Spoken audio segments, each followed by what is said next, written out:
Look, I ain't much of a storyteller. Didn't even graduate high school.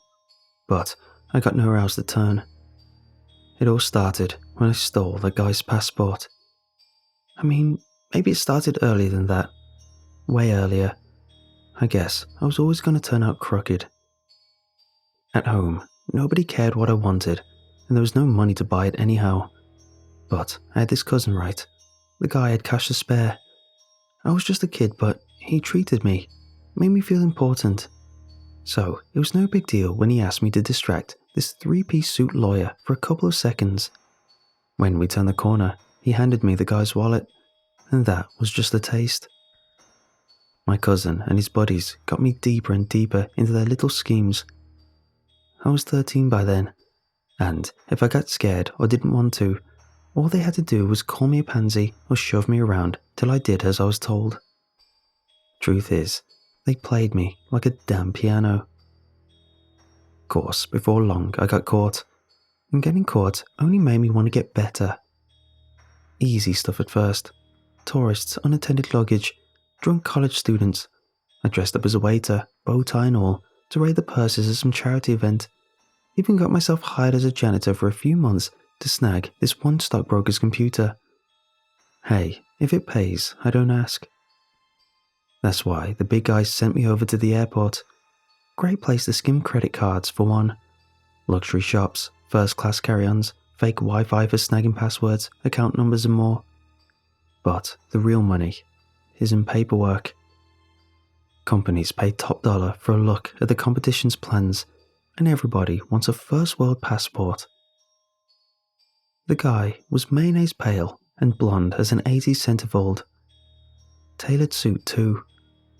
All the same, he was trying hard not to stand out, same as me. That made him interesting. Maybe he had a secret to sell. All it took was a little bump and a reach inside his front pocket to get what I was after. I stuffed his paperwork inside my own coat and sidled off to the restroom to check out what I'd lifted. First off, the guy's passport was white, like glowing white. The gold letters on it weren't in any language I'd ever seen before, and instead of pages for stamps or personal details, there was just a single coin with 7 circles around it. I frowned. I was on my way to throw it in the trash when all hell broke loose in the airport outside. There was so much security running around, I wondered if the Taliban were holding a convention in the food court. It wasn't the usual rent-a-cops either, but also the G.I. Joe types with their big-ass guns and some men in black looking chumps with their earpieces and Anchorman haircuts. They were stopping frisking people, and nobody was getting out the front doors. It made me wonder just whose pocket I'd picked. Gave me an idea too. I figured I'd just walk up Border Patrol and flash the guy's passport. If they let me through, I was in the clear. If not, I could always say I found the damn thing. Funny thing happened when I held out the white passport. The rent-a-cop got all slack-jawed and hazy-eyed. More than they usually are, I mean. She just waved me through. No stamp, no questions, no nothing. Everybody was waiting on me to go forward. So I did. Couple summers back, me and my cousins got drunk and jumped off a railroad bridge into this nasty brown river that runs through town. Soon as I stepped off, I knew I made one big-ass mistake. It was way higher than we thought, and I spun like a windmill all the way down. I don't know how far I fell. It was far enough to count a lot of heartbeats. Anyhow, stepping through the security gate felt sort of like diving into that river. Suddenly, it was darker than the inside of a mobster's trunk, and I was falling, till I came out on the other side. Might have taken a couple of seconds, might have taken a couple years. I couldn't say. There was no heartbeat to count. Far as I could tell, I was still in the airport, except it was pitch black outside, and there were no people, no guards, no arguing families or yogurt shop cashiers or hippies in flip-flops running to catch a flight. Nobody. The music still played over the loudspeaker. the moving walkways and trams and escalators still ran. So where the hell were all the people? For a sec, I even considered trying to turn back, but I didn't want to go through that darkness again. It seemed hungry. I started walking. What else could I do? For the first time in my life, I actually hoped, no, prayed to see an authority figure, anybody who could help me or just tell me where I was going. Anything but endless fluorescent lights and tile floors. I kept going. I just didn't want to admit that the place I was in was actually truly infinite. I didn't want to admit that when I crossed that plastic barrier, I'd stepped out of the real world and into someplace else. So I walked. I kept going a long time after my throat felt like a gargled sandpaper and my legs turned to jelly. What I found when I gave up and went back, though, was even worse. The security checkpoint, the place I'd started from, was gone. No matter which way I looked, the endless hallway stretched on, the same forever in both directions. I punched the wall, screamed for help, sat down, cried. Nothing made a difference. I don't know how much time passed. I just know that after a while, I got sort of crazy. I shattered glass and tried to dig through the wall with it. I yanked up the moving walkway and tried to crawl out through the gears underneath. I argued with myself. Apparently me and myself both think that I'm a real piece of work. I was still hollering at nothing when the wind picked up. I didn't notice it at first, but it picked up quick. So much that I had to grip onto the guardrail to keep from getting carried off. I flew out to Vegas once to make a drop, and the wind smelled like the air out there. Dust, gasoline, and the end of the world. It wasn't just empty air either. There were people in it, or at least they looked like they'd once been people. They were thin and wearing rags, like those in pictures of prison camp survivors. They tried to hang on to anything they could, even each other, but the wind just dragged them along. Cold fingers grabbed onto my hair, more caught on my pants. I was almost ripped off the guardrail. And then, they were gone. Sucked down that endless corridor like dust into a vacuum cleaner. I pulled myself up and looked at my reflection in the black glass doors to one of those interterminal trams. After who knows how long without food and water, I didn't look so different from those things. With a ping, the tram door opened. I blinked. I couldn't believe it. I saw seats and poles for passengers, but no light. No way of telling where it went neither. I looked around. I didn't want to wait for another cloud of starving maniacs to come blowing down the hallway, and who knew when another tram would stop. I got in. Soon as the doors closed, I wish I'd taken my chances with the hallway.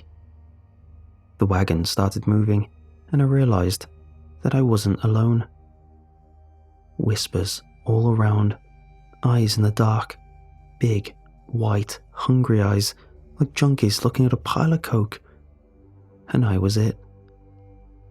Hands, hundreds of them, grabbing and pulling and shoving. My watch and shades were gone right away. They fought over my clothes till they ripped off my body. Even my damn shoes. I wound up naked and curled up in that position that people always seem to curl into when they get stumped for missing a payment.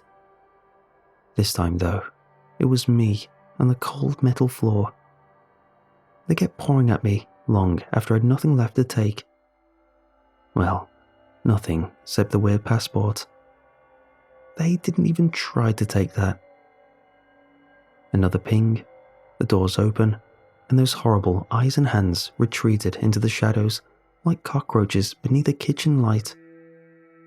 I was shivering like a damn puppy when I crawled out into the terminal, scratched, bloody, and wearing nothing but my birthday suit.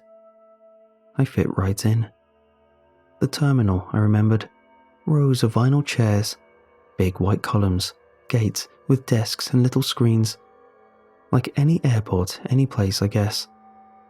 It was the things walking around that made it so wrong. It was them that made me miss prison. The ones in line beside me looked normal enough, till I realised their heads were turned around backwards like that girl from The Exorcist. They shuffled forward, or backward, depending on how you look at it, all the same though, passports in hand. Theirs was blood red. A tall thing in a red robe checked their papers as they passed. I was glad for its robe, and its hood too, because its hands and neck were awful long, inhuman long. On the black screen behind it were 8 red rings. I guess I must have been staring too long, because I got this feeling like spiders crawling up my neck. I realised that all those backwards people were slowly turning their heads my way. The hooded thing at the gate looked interested too, or hungry more like. I wrapped my hand around my balls and got out of there like a cold, scared, beat-up guy with a hand round his balls. Face front, I told myself, don't listen to the bloated dead things eat each other on the left, or look at the big ones with the whips with too many teeth.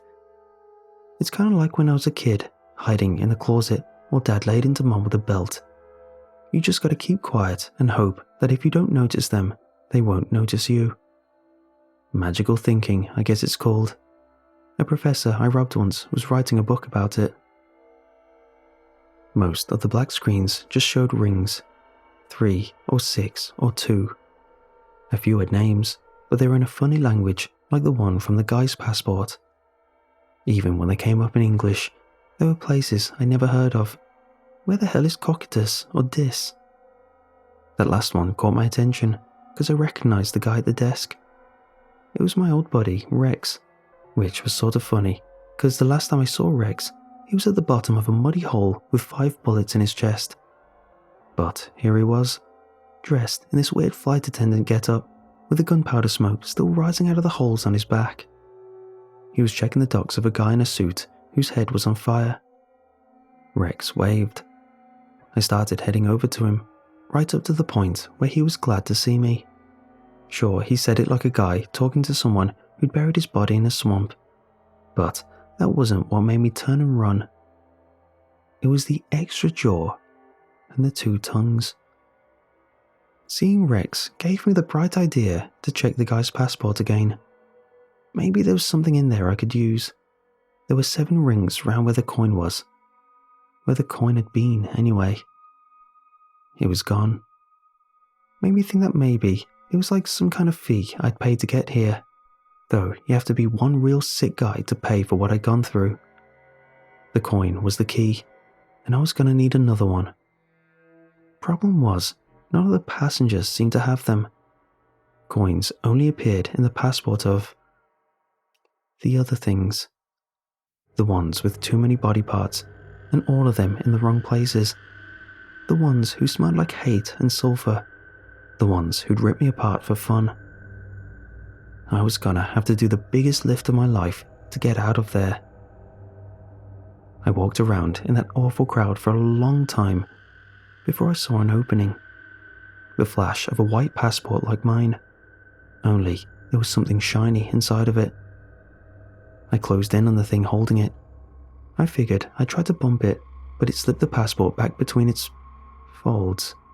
And when I reached for it, the thing's skin was so hot that it burned me. I guess I got lucky, 'cause it didn't seem to notice. Once I got to the point that I didn't want to puke from seeing, hearing, and smelling the place, I was able to notice a couple details about the place. Firstly, most of the passengers seemed to be outbound, while the, others were mostly inbound, or some kind of security. Almost all of them had passports with coins. I was watching them from behind one of those big white columns when I finally saw my break. A thing like a huge centipede with a human head tried to eat one of the passengers. It lifted this fat dead guy into the air with one claw, and its jaw dropped to the floor, ready to swallow the guy whole. A bull-headed thing with a meat cleaver didn't like that one bit, and pretty soon they were fighting over the poor guy. I didn't watch him get shredded, because I saw what I wanted between the centipede thing's scales. A white passport, just like mine. There was a big crowd by then, so it wasn't hard to get close. I made it look like I was knocked into the centipede thing's back. When I bumped against it, I swapped its passport for mine and fell down amongst the skittering legs. I rolled out of there fast, but not fast enough to avoid getting a nasty gash down my back. I got up though and staggered toward the tram with nobody wiser. Far as I could tell, at least. Nothing bothered me as long as I was holding a coin-in passport. I stepped onto the dark tram and thought about home. I thought about the dirty brown river and the bored rent-a-cops in the airport. I thought about the weeds in the sidewalk on the rundown street where I lived. I thought about my stained old mattress laying on the floor of my tiny apartment. Seemed like heaven all of a sudden. The tram rumbled into motion, and when I heard it ping again, I was back in the airport I knew. Of course, I was arrested for public indecency, but I didn't care. Hell, I don't think I even noticed. I wanted to kiss that cop on the cheek. From the gum on the sidewalk to the smog over the city, it was all beautiful. Damn beautiful. Wasn't long till my cousin bailed me out. You should have seen the look when I hugged him. He dropped me off here at the apartment to think. Thing is, the mark I stole the passport from looked like an ordinary guy. Makes you think how many other things out there that look human, but aren't. Maybe the thing is still out there, looking for a coin or something to trade, trying to get itself back to wherever it came from. And that ain't all. Maybe I'm just going nuts, but I think I feel crawling under the cut the centipede thing made on my back, like there's a bunch of little worms in there with lots of legs. It's like I hear them in my head, telling me I gotta go back to the airport.